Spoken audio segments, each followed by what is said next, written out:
तर पण काही उपक्रम आम्ही घेतलेले आहेत. उदाहरणार्थ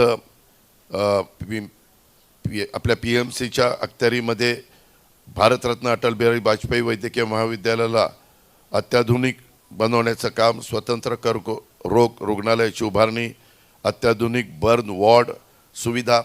आपल्याला माहिती आहे की जर कुणी भाजलेले पेशंट आले तर सूर्या हॉस्पिटल इथं प्रथम प्राधान्य दिलं जातं. परंतु त्याचबरोबर अनेक ठिकाणी या घटना घडतात, म्हणून बर्न वॉर्डची पण सुविधा केली गेली पाहिजे. अशा तज्ज्ञ डॉक्टरांशी डिजिटल सल्लामसलतीसाठी टेलिमेडिसिन सेवा राबवणं हे पण आमचं त्या ठिकाणी उद्दिष्ट राहणार आहे आणि तशा पद्धतीचं ते काम आम्ही करू पाहतोय. प्रदूषणाच्या बाबतीमध्ये 980 MLD रोजचं निर्माण होणारं सांडपाणी फक्त 503 MLD सांडपाणी शुद्ध करण्याच्या पालिकेकडे यंत्रणाच नाही आहे आणि 9 STP पैकी 6 जुने झालेत. हे सांडपाणी आपल्या नदीला जातं, मग ते मुळाला असेल, मुठाला असेल, इंद्रायणीला असेल, पवनाला असेल, आणि हे सोडल्यावर कसं पर्यावरण सुरक्षित राहणार अशा प्रकारचा प्रश्न आहे. विचार केला तर पुणेकर फार ह्या पर्यावरणाच्या बाबतीत, प्रदूषणाच्या बाबतीमध्ये जागृत असतात. हे अनेक उदाहरणावरून आपल्याला सगळ्यांना पाहायला मिळेल. आम्ही मगाशी सांगितलं तशा पद्धतीनं आपल्या गुंठेवारी नियमितीकरण करताना सामान्य नागरिकांना 2-2, 3-3 वर्ष हेलपाटे मारावे लागतात. पालिकेची प्रक्रिया पूर्णपणे ऑनलाईन ह्याच्याकरता आपल्याला करावी लागणार आहे. जी नव्या गोष्टी आज जगामध्ये घडत आहेत आणि त्याच्यातनं उत्तम प्रकारची सेवा तिथल्या नागरिकांना देता येते, त्या पद्धतीनं आम्ही आर्किटेक्टचं पॅनल तयार करून गुंठेवारीसाठी कमाल फी पालिकेने निश्चित केली पाहिजे तसं आम्ही करणार आणि पुनर्वसन सन्मानानं होईल ह्या पद्धतीचा आमचा काम असेल. आणि ह्याच्यातून पुण्याचा बकालपणा कमी करणं आणि जे आता व्हर्टिकल आपण जातो, टॉवर उभे करतो, तशा प्रकारे आपल्याला ह्याच्यामध्ये जावं लागेल आणि ते करण्याचं आम्ही सगळ्यांनी आमच्या जाहीरनाम्यामध्ये ठरवलेलं आहे. दुसरं एक अतिशय महत्त्वाचा की तुम्हाला सगळ्यांना ह्या गोष्टीचा प्रश्न पडणार आहे, खूप ह्याच्याबद्दल चर्चा होणार आहे. कदाचित पुणेकर पण म्हणतील हे शक्य आहे का वगैरे वगैरे. त्यामध्ये लक्झेमबर्ग देश युरोपमध्ये सर्व तो देश तिथल्या नागरिकांना मोफत देतो, म्हणजे पब्लिक सर्व्हिस ट्रान्सपोर्ट. इस्टोनिया हे पूर्व युरोपमध्ये, US मध्ये डेट्रॉईट, मियामी, फ्रान्समध्ये त्याच्यामध्ये डर्किक, तसेच युरोपमधील अनेक लहान मोठ्या शहरांच्यामध्ये मेट्रो आणि ट्राम, तर काही ठिकाणी बस सर्वांच्यासाठी मोफत त्या ठिकाणी दिली जाते. तर आम्ही पण मोफत मेट्रो आणि मोफत बस हा देण्याचा निर्णय घेतो. हे तुम्ही पण अचंबित झाला असाल की हे कसं शक्य आहे. तर ते असं शक्य आहे की पुणे शहरामध्ये 30 लाख वाहनं आहेत, त्यापैकी 15 लाख वाहनं रोज 1 तास, त्याच्यात तुम्ही पण आहात, आम्ही पण आहेत. आम्ही सध्या नाही आहे मी, कारण मला पोलिसांचं संरक्षण असतं, परंतु माझ्या डाव्या उजव्या बाजूला पण अडकतात त्यामध्ये, म्हणजे ट्रॅफिकमध्ये, नाहीतर पुन्हा आणखी वेगळा. तर त्यामध्ये ही वाहतुकीच्या कोंडीत एवढी वाहनं 1-1 तास अडकतात. त्याच्यातनं जे नुकसान होतं, प्रत्येकाचं अर्धा लिटर पेट्रोल किंवा डिझेल धरलं ते जास्त जळतं. 50 रुपयेच आपण धरू अर्धा लिटरचे, 15 लाख वाहनं, 7.5 कोटी रुपये रोज असे पुणेकरांचे वाया जातात आणि ते मॅन आवर पण वाया जातात.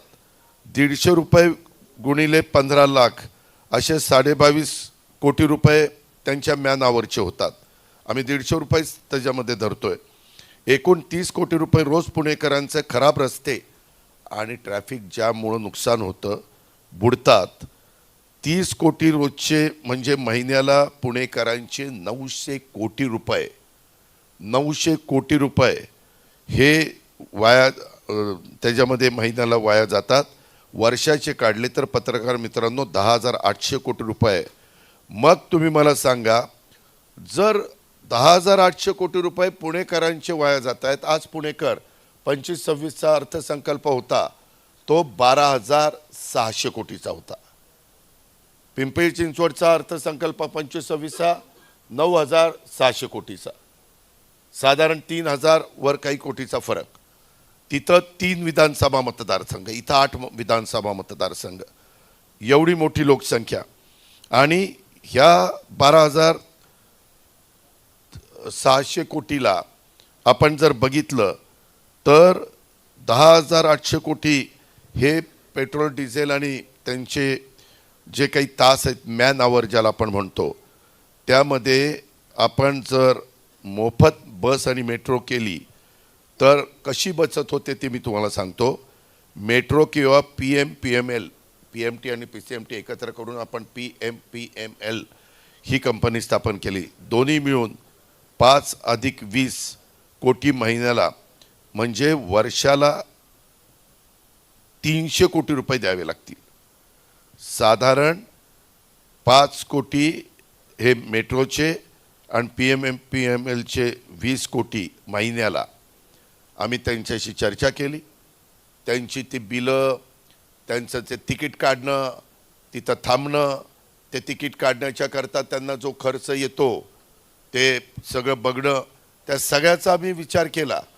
मी इथल्या अधिकाऱ्यांची नावं घेत नाही, परंतु निवडणूक लागायच्या आधी त्या अधिकाऱ्यांची मी चर्चा केलेली आहे. आणि माझ्या डोक्यात जसं पाठीमागच्या काळामध्ये लाडली बहिणा आणि 3, 5, 7.5 हॉर्सपावर वीज पंपांना वीज माफी देण्याचा निर्णय महायुती सरकारने घेतला, तशा पद्धतीनं आपल्या पुण्यात पिंपरी चिंचवडमध्ये PMPML आणि मेट्रो हे फ्री केलं तर काय घडू शकतं. तर हे 5 कोटी आम्हाला मेट्रोला म्हणजे कॉर्पोरेशनला द्यावे लागतील आणि पुण्यामध्ये, आणि PMPMLला 20 कोटी रुपये महिन्याला द्यावे लागतील. सगळा हिशोब काढला तर 12 महिन्याचा 300 कोटी रुपये होतो. मगाशी मी तुम्हाला सांगितलं की जवळपास 10,800 कोटी अनेक पुणेकरांचे मिळून वाया जात आहेत. इथं मात्र पुणेकरांच्या टॅक्समधनं आलेल्या पैशातनं आपण 300 कोटी रुपये भरायचे. ते भरले तर पुणेकर सगळेजण मोफत जातील. आता मोफत जायचं म्हटलं तर अनेक वाहनं रोडवर यायचं कमी होईल. आणि आम्हाला ह्याच्यामध्ये PMPMLची सर्व्हिस, मेट्रो तर आहेच, ती पण चांगली ठेवावी लागेल. 4 खाजगी वाहनांचा वापर कमी होऊन ह्याच्यामध्ये वाहतुकीची कोंडी घटेल, वायू प्रदूषणात लक्षणीय घट होईल. कारण बऱ्याचशा आपल्या व्हेकल आहेत आणि मेट्रो तर इलेक्ट्रिकवर चालते. त्याच्यामुळं ह्याच्यातून आम्ही जे प्रदूषण मुक्त पुढे करू पाहतोय. पत्रकार मित्रांनो, तुम्ही पण विचार करत असाल हे काय काढलंय आज ह्या बाबांनी, परंतु ते शक्य आहे. हे मी फार वेगवेगळ्या तज्ज्ञांशी चर्चा करून हे काढलेलं आहे. त्याच्यामध्ये वेळ, इंधन, आर्थिक संसाधनाची पण बचत होणार आहे. सामाजिक समता आणि समावेशक शहरी विकास होणार आहे.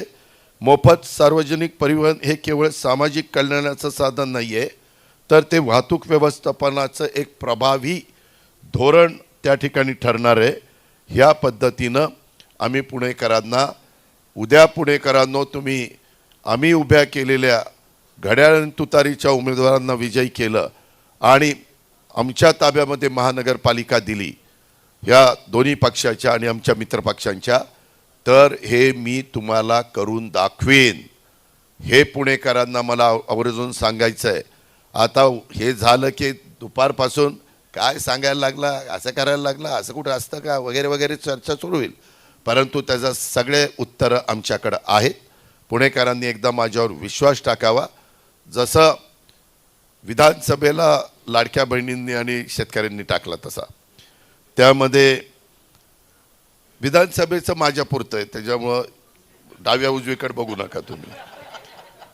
आज मित्रांनो गमतीचा भाग जाऊ द्या, जरा सिरियसनेस लावला होता. मित्रांनो, दुसरं टॅबलेट आज जवळपास तुम्हालाही माहिती आहे की 90% विद्यार्थ्यांना ऑनलाईन शिकण्याची इच्छा असते. हार्वर्ड, त्याच्यामध्ये स्टॅनफोर्ड सारख्या संस्थांचे देखील अभ्यासक्रम अलीकडच्या काळामध्ये घर बसल्या ऑनलाईन उपलब्ध आहेत. पुणे जर स्वतःला आधुनिक शहर आपण म्हणून घेतो तर शिक्षणात देखील ही आधुनिकता प्रतिबिंबित झाली पाहिजे. त्याकरता पुण्याच्या शाळेमध्ये कॉर्पोरेशनच्या शिकणाऱ्या मुलांना आपण टॅबलेट त्या ठिकाणी देऊ पाहतोय. अशा पद्धतीनं आपण त्यामध्ये पुढं जातोय आणि ती आज समाजाची गरज आहे.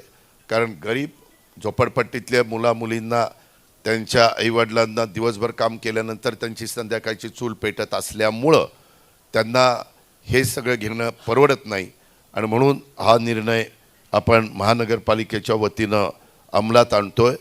मित्रांनो, तुम्ही म्हणाल की बाबा आत्ता नवीन बजेट आयुक्त सादर करतील, परंतु आत्ता 12,600 कोटीचं बजेट असताना मी आपल्याला सांगतो ह्याच्यामध्ये जे लिकेजेस आहेत ते सगळे कंट्रोलमध्ये आणले, पारदर्शकता आणली तर खूप मोठी बचत होऊ शकते. आणि ह्याच्यातनं या सगळ्या गोष्टी आपण नीटपणे आपल्या नागरिकांना, त्यांच्या मुलांना किंवा प्रवाशांना त्याच्यामध्ये मदत करू शकतो. तसंच महाराष्ट्रातील लाडक्या बहिणींना मला ते सांगायचं आहे की त्यांनी आम्हाला जसं सहकार्य केलं, महत्त्वाची भूमिका बजावली. आता मी त्यांना सांगू इच्छितो की एक अर्थपूर्ण भेट आम्ही या निमित्तानं देऊ इच्छितोय. पालिकेचे मोफत कौशल्य विकास प्रशिक्षण पूर्ण करणाऱ्या, पालिकेने काढलेल्या मोफत कौशल्य विकास प्रशिक्षण पूर्ण करणाऱ्या महिलांना सन्मानाने उपजीविका सुरू करण्यासाठी किंवा तो व्यवसाय वाढवण्यासाठी 5 लाखापर्यंत व्याजमुक्त कर्ज आम्ही देणार आहोत. मी काही बँकांशी बोललेलो आहे. बँकांना पण गरीब महिलांच्या करता काही योजना त्यांच्या आहेत, तसं त्यांना करणं क्रमप्राप्त आहे. कधी कधी भारत सरकार किंवा RBI किंवा तत्सम संस्था सांगतात की तुम्ही इतक्या वर्गाला 4% व्याजाने कर्ज पुरवठा करा. ह्याच्यामध्ये त्यांनी 5 लाखापर्यंत त्या माझ्या भगिनीनं कर्ज घेतलं. हे जे काही कोर्स केला कौशल्य विकास प्रशिक्षणाचा, तर त्याचं व्याज 5 वर्षाच्या करता हे आपण व्याजमुक्त करणार आहोत. ती काही कमी रक्कम असेल ती आपण भरणार. राज्य सरकारच्या पण विविध योजना त्याच्यामध्ये आहेत, हे पण मला आपल्याला ह्या निमित्तानं सांगायचं आहे. आणि मित्रांनो, पत्रकार मित्रांनो, शेवटचं हा जो जाहीरनामा आहे हा पुढच्या 5 वर्षाचा आहे. लोकांनी जेव्हा जेव्हा आम्हाला जबाबदारी दिलेली आहे, आम्ही रात्रंदिवस पहाटे 6 वाजल्यापासून आम्ही कामाला सुरुवात करतो. आम्ही आळशी नाही आहे, आम्ही कामाची माणसं आहोत आणि त्याच्यामुळं आम्हाला त्याच्यात उत्साह असतो. मनापासून आपल्या पुण्याकरता, आपल्या जिल्ह्याकरता, आपल्या लोकांच्या करता हे आपण केलं पाहिजे आणि ह्याच्यातून बदल घडवून आम्ही आणतो. पुण्याची दिशा बदलवणारा हा आम्ही आत्ता तुमच्या सगळ्यांच्या पुढं सादर केलेला जाहीरनामा आहे. तुम्ही मला म्हणजे पुणेकरांनी किंवा राज्याने पालकमंत्री केलं आहे, उपमुख्यमंत्री केलं आहे, त्यामध्ये मी कधी काम करत असताना त्यांनी टाकलेल्या विश्वासाला तडा जाऊ दिलेला नाही आणि देणार पण नाही. जे मला जमणार नाही ते मी तोंडावर सांगेल, हे काय आपल्याला जमत नाही. पण हा जाहीरनामा मी कृपा करून पत्रकार मित्रांनो आपल्यामार्फत मला पुणेकरांना सांगायचं आहे की कौतुकासाठी दिलेला किंवा लिहिलेला किंवा सादर केलेला हा जाहीरनामा नाही आहे. हा मोजमापासाठी लिहिलेला आहे. जर रोज स्वच्छ पाणी आलं नाही तर आम्हाला जाब विचारला जाईल. पावसानंतर रस्ते खराब झाले, पाणी तुंबलं तर आम्हाला जाब विचारला जाईल. आरोग्यसेवा असो किंवा प्रदूषण असो, आम्हाला जाब विचारला जाईल. ही जबाबदारी आम्ही स्वीकारतोय. कारण उद्याच्या स्थानिक स्वराज्य संस्था निवडणुका झाल्या की महाराष्ट्रात 3.5 वर्ष कुठल्या निवडणुका नाहीत, 3.5 वर्षांनीच लोकसभा आहे. त्याच्यामुळे आम्हाला हे काम आणि आपलं सरकारचं काम, त्यामुळं आम्ही हे निश्चितपणे करू शकतो. त्याच्यामध्ये आमचे डॉक्टर अमोल कोल्हेजी आहेत, आमची सुप्रिया सुळे आहेत, आमचे चेतन पाटील आहेत, सुनील आहे, बाकीचे सगळे आमचे सहकारी आहेत आणि आम्ही सगळीजणं काम करणारी माणसं आहोत. 5